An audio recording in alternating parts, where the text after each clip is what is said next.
Sunt Delia Barbu și vă invit să urmăriți un nou episod din seria de podcasturi Discover Timiș, realizate de Asociația pentru Promovarea și Dezvoltarea Turismului în județul Timiș.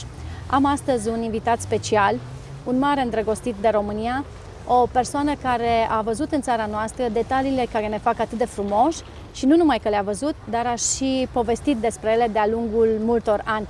Invitatul meu de astăzi este Charlie Ottley. Hi Charlie. Hi. And welcome in Timiș County. Thank you so much. Mulțumim frumos.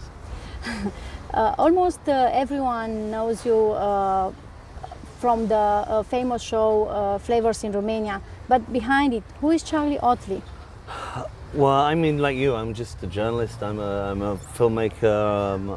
I'm a writer, and you know, I'm a resident of Romania now. So, you know, it's been a great honor and a pleasure to be promoting Romania for the last 10 years, and I'm hoping that this year we'll get to do season 2 of Flavors of Romania.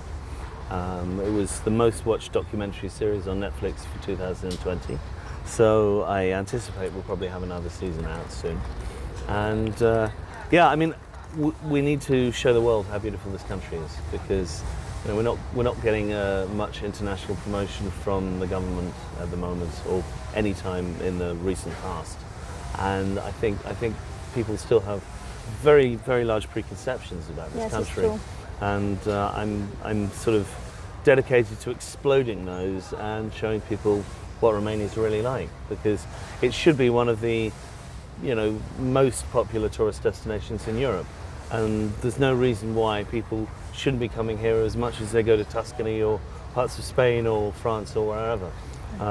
And you know, it's a lot cheaper for people to come here as well. There's a lot to see. There's so many different cultural traditions, so many different countries rolled into one, and it's for me a no-brainer, really.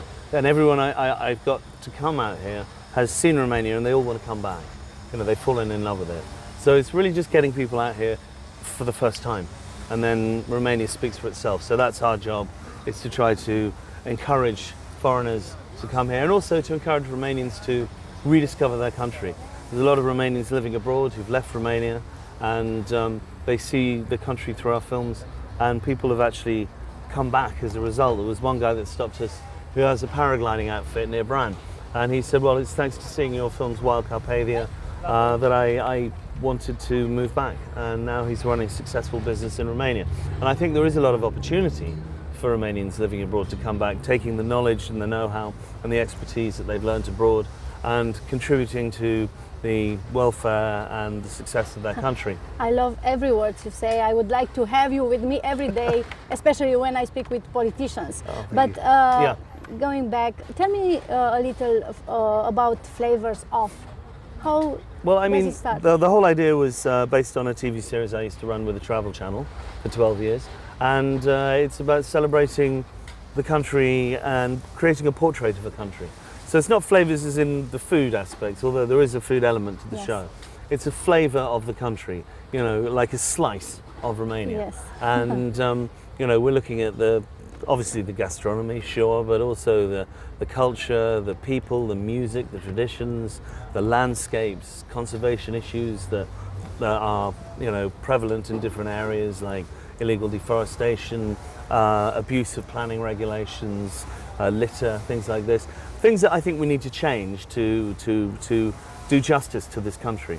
So, you know, we try to combine all those different aspects into each episode on each historic region, and show how beautiful Romania is to the world, really. Why Romania? How it started in Romania? Because I think of all the countries in Europe, Romania really is maybe the most misunderstood by foreigners, and I think it has so much to offer, and yet it doesn't seem to be able to export all the things that make it such a great country in a coherent way. So I wanted to do this. I wanted to share my love of this country with the world, really. Having come here in 2010 and seen, you know, the last great forest in Europe, 2/3 of the apex predators left in Europe, some of the most amazing biodiversity in Europe. And I wanted to just kind of get this across to people because it's very special, it's unique, but there isn't this perception. And you know, so that's why Romania. I mean, for me it was like looking at a Lord of the Rings style landscape when I first arrived. And you know, the mountains, the Carpathians, and the castles and the medieval villages. There's so much here that's wonderful, but it is getting lost, it's getting damaged. You know, as concrete and cement guest houses are dominating skylines in wooden villages in the Maramureș, and old Saxon buildings are being left to fall down. And the patrimony of this country, like Bailey Herculani, the imperial spa, is really not getting any help and being ignored by the authorities in many cases. And you know, I mean, how hard would it be to expropriate the land on which the imperial spa in Bailey Herculani has been built? Because the guy has sold the building but not the land. Now the government can expropriate that for the good of the people. They have a legal right to do so, but they're not interested in doing it. They pay a fair price and they take the building and they take the land underneath it, which is a big deal because only in Romania can the guy sell the building but not the land. How does that work? So anyone who invests money in the building is investing money on his land. So that's not a real incentive for anybody. You have to take back the whole thing and then restore it and promote it. And it could be earning millions, I mean tens of millions every year for the local economy in Herculani. And it could also be, you know, restoring one of the most important buildings in Eastern Europe, but it's not happening, and there doesn't seem to be any will on behalf of the authorities to do so. So I'm seeing this all over the country. I see this with abuse of the planning regulations, of people not taking down illegal buildings.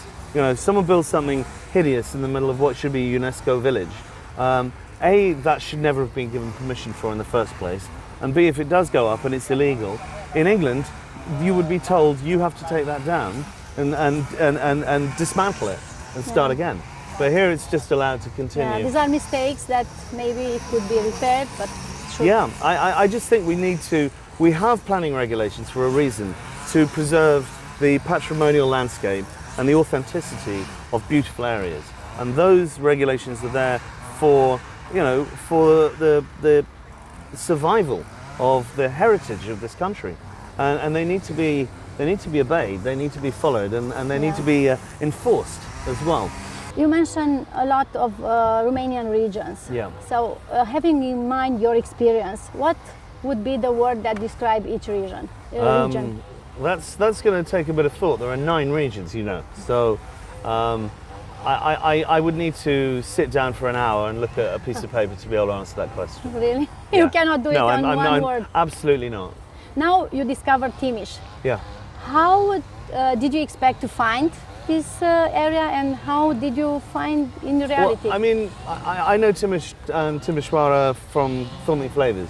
So, I mean, I love it. I think it's arguably the most beautiful city in Romania. I mean, I love all the cities. I'm very fond of Sibiu. I'm an honorary member of Brașov city. I love Brașov, it's my home. But you have here, because it's bigger and because an awful lot of the old town has been preserved and restored, and you know, the council have match-funded people to restore the facades of the old houses, and reclaimed the old parking lots into pedestrian space and recreated the squares as they were, you know, in their heyday. You've got this amazing area for tourists to go, with this fantastic cafe society and culture.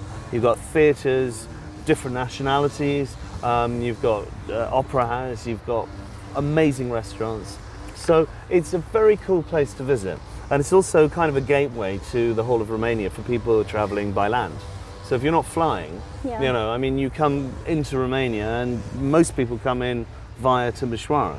So it's an obvious place to stop, I think, and that's reflected in the multicultural aspects of Timișoara. You've got so many different nationalities all living in harmony together here, which I can't necessarily say about other some other areas of the country. You know, there is a little antipathy between cultural diversity and cultural groups, which is sad, because from an outsider's point of view, I would say vive la différence. I think celebrate the cultural differences of the peoples of Romania, because they all bring something very, very rich and essential and beautiful to the overall perception of Romania as a country. So, you know, that's a big thing for me. Timișoara is an example in that way.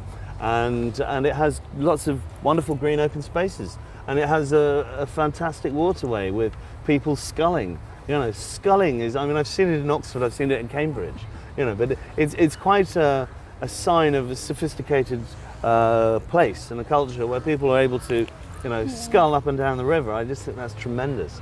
And taking a boat and all the amazing blossom that we've just had here in the spring, where the parks just explode in this big burst of colour for a while. It's beautiful. There's a lot going for it, really. So, you know, I'm very fond of Timișoara, and my expectations are the same as they've always been when I came here. I felt, why didn't I come here sooner? You travel a lot. Is there any, in these places that you discovered, is there any dishes that you taste and remember as a best one? Yeah, I mean, I think that there are a lot of amazing fusion restaurants coming out now, right? So there's some incredible chefs. I met a number of them now in Romania who are doing fantastic things, you know, using the plethora of vegetables and fruit that are grown here in Romania. It still confuses me, and you know, I find it sad that the supermarkets insist on stocking kind of tomatoes from Spain and you know, melons from Turkey, when we have so many delicious things here that actually people growing organically in many cases as well, and selling on the side of the road. You started to speak like a Romanian. Well, I just like to, I mean, you know, tomatoes, you know, that's been grown in some bunica's garden and sold by the side of the road. The taste in that tomato is just, it's a different thing. It's a different creature from a sort of chilled tomato on a supermarket shelf. So we do have this amazing rich background of fruits, vegetables, herbs, plants, you know, given the biodiversity, wild plants and things as well. I mean, you know, you can forage most times of the year apart from winter. There's something, whether it's walnuts in the autumn, or autumn truffles, whether it's, you know, nettles and wild garlic in the spring. We make wild garlic and nettle pesto, you know, with walnuts instead of pine nuts, and a squeeze of lemon juice and a bit of olive oil, and you just whiz it up. You don't cook it. I will try it. It's absolutely delicious. It's this wonderful chlorophyll green, you know, and it stains your pasta bright green. It is the most delicious thing. But I mean, then you've got, you know, wild raspberries, wild strawberries, wild cherries, everything. I mean, there's something all year round. So yeah, Romania has all these products, but now people are starting to get a bit more experimental with what they're cooking, and they're being influenced by other cultures, and that's great, because I think for a long time Romanian food was a bit bland, a bit like English cuisine. You know, I mean, I can't talk because English, you know, we boil the hell out of most things, and, you know, our idea of a Sunday lunch is roasting a piece of meat, you know, and it's no coincidence that the most popular dish in England, the most popular dish, is a curry. Right, which is, as we know, not essentially an English dish. I know. So, or we just deep fry everything, you know, including Mars bars if you go to Scotland. So, I do think, you know, they've always said pork is Romania's favourite vegetable, and, you know, there's been a long history of just doing traditional stews and stuff like this. But now it's all getting much more interesting. So.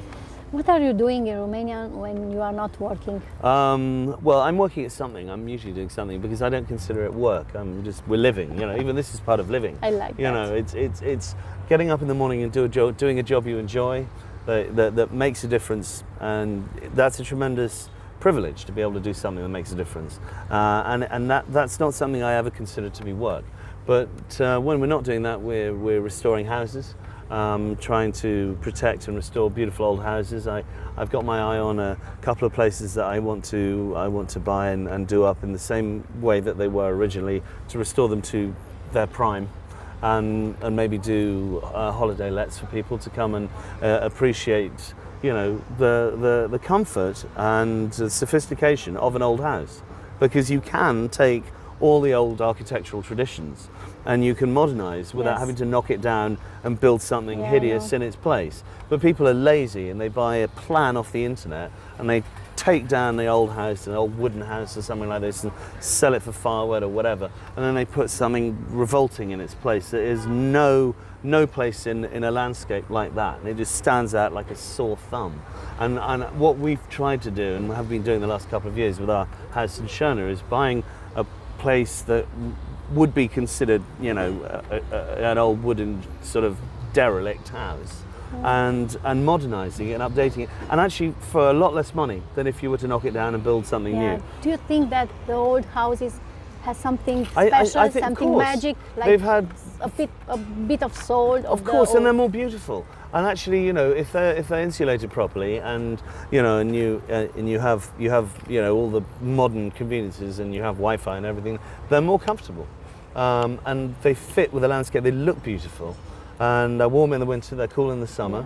And it's a glorious part of Romania's heritage, and we will lose that at this rate if people. Not. Well, I mean, people need to appreciate what they've got before it's gone.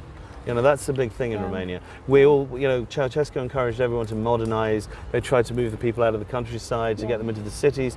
Everything old was bad, everything new was good. Concrete was great, Shitza was primitive. And so there's still this hangover that we've got now, that the young, they're more interested in having a BMW and, you know, building their own new house than they are in maybe inheriting their grandparents' house and doing something beautiful with that. You know, and I think this, one of the signs of the sophistication of a country is how much it cherishes and reveres its heritage. Yes. Like in England, where we now have, you know, we've made the same mistakes, don't get me wrong, but we've actually now put a premium on old houses, and they're worth more than new ones. You know, if you want to buy a cheap house, you'll buy a cheap brick and concrete house in a suburb. If you go to the countryside, you have to spend more money to buy a house, and you'll buy an old house, and it's worth 5 times, even with thatch on the roof, like the cottage I have in England, is much more valuable than a concrete sort of condo, you know? Okay, coming back to Timișoara in Timiș County, what would tell you to the people who doesn't believe in the power of tourist potential? Well, I mean, look around you. I mean, I can't see that there can be many people who don't appreciate the value of what they've got. I hope there aren't, because I think everyone should be very proud of where they live and want to make it better. Even there are things that doesn't work well? Oh yeah, I mean, of course, you always find things that don't work well, you know, anywhere in Romania. I mean, it's a country that is still suffering from disproportionate amount of corruption, for example. And, you know, and there are, you know, there are problems. I mean, there's exploitation of things like forestry law, there's illegal deforestation going on, there's a lot of litter still, and people don't seem to kind of, you know, they go to other countries and they appreciate how clean the other country is, you know, and they appreciate the uniformity of the tiles on the roof, you know, and then they come back and they just chuck their litter out of the car and they, you know, knock down their granny's house and they build something new. So, I mean, you know, we see in other places how things should be and we go, wow, isn't that beautiful? But we come back to Romania and people seem to not care so much, you know, and I think we need a greater sense of pride in wherever we are in the country, wherever people live. I think there's a lot to be proud about living in Timiș County and in Timișoara. It's a place that's got tremendous potential, but it's nice to see that the authorities here, the council and the people are actually capitalising on that and doing their best to really, you know, promote it in a good way. A difficult question, and the last one. If we would want you to promote in one sentence Timiș County to the foreign visitors, what would tell them? Wow, yeah, that is a difficult question. Again, it's sort of putting, it's putting it all. I normally, you know, to come up with a catchphrase or a strapline or a mission statement takes me a week to do. So I'd need to come back to you on that one, I'm afraid, because I'd like to do it justice. But I'm happy to answer the question. Just let me think about it. Okay, I will, and wait for your answer. Okay, certainly. Charlie, thank you very much for everything you are doing here in Romania. I am happy that you are here. And mulțumesc și dumneavoastră că ne-ați urmărit și vă așteptăm la un nou episod din seria de podcasturi Discover Timiș peste 2 săptămâni.